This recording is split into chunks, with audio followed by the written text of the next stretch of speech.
Hey, what's up? I'm going to show you how to set up Dropbox. Dropbox is my favorite file storage service because I've never had any syncing problems with it. It is a little bit expensive, but my files are precious. I'll show you the plans and all the stuff. Let's get started. So to check out the plans, you can go to dropbox.com and go to compare plans. And if you want to see all of them, go ahead and take out the business link.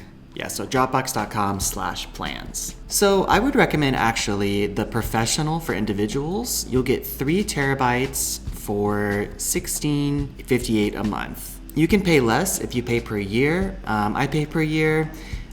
It's an expense, but again, it's super important, super reliable, and yeah, I love it. You can invite friends, or if you have friends and family that work at Dropbox, they can also show you a way. But once you decided on your plan, go ahead and install the desktop app. Once that's installed, you can go to your preferences by clicking on the Dropbox icon and then click on preferences. I'll walk you through them. So general, whenever the computer starts, you want it to start up, your account login, backups. If you want to automatically back up another directory outside of the Dropbox directory, you can set that here.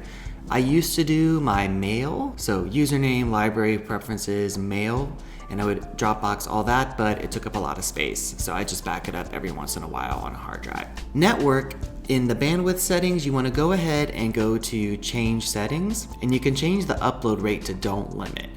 This will slow down your computer for a little bit whenever you're uploading large files. If you need to use a program that requires a lot of memory, then you can limit it.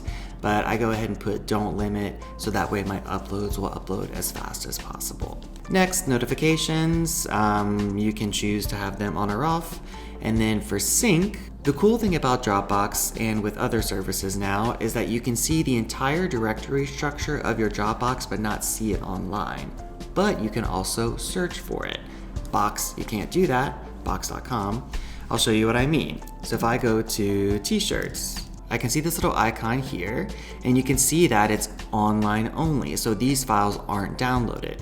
If I want to download them, I can just select and do Smart Sync and do local, and then it'll take a couple seconds, and then go ahead and download the files so you can access them locally.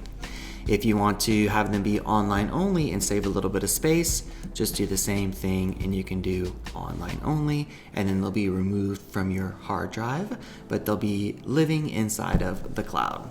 You can click on select files and folders and then choose which folders you want to have synced by default from the start.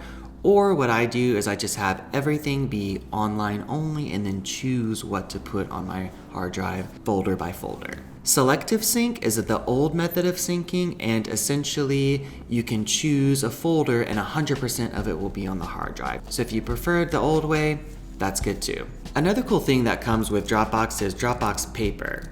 It's kind of Dropbox's version of Google Drive. The formatting is a lot cooler though.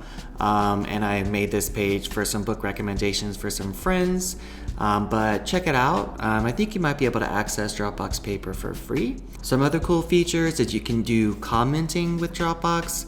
Basically, you can take a file and then this was a poster that I wanted to make, liar. And you can write comments on it and mention it to people, and there's lots of cool features there. Just a general walkthrough, and if you have any questions, you can email me at hello@theproductivityshop.co or join the Productivity Shop Slack channel. Oh, I might actually have like a referral code for Dropbox. Not that I'm trying to get more space, but hey, if you join, use my code and I can get some space. But alrighty, thanks for watching. See you later.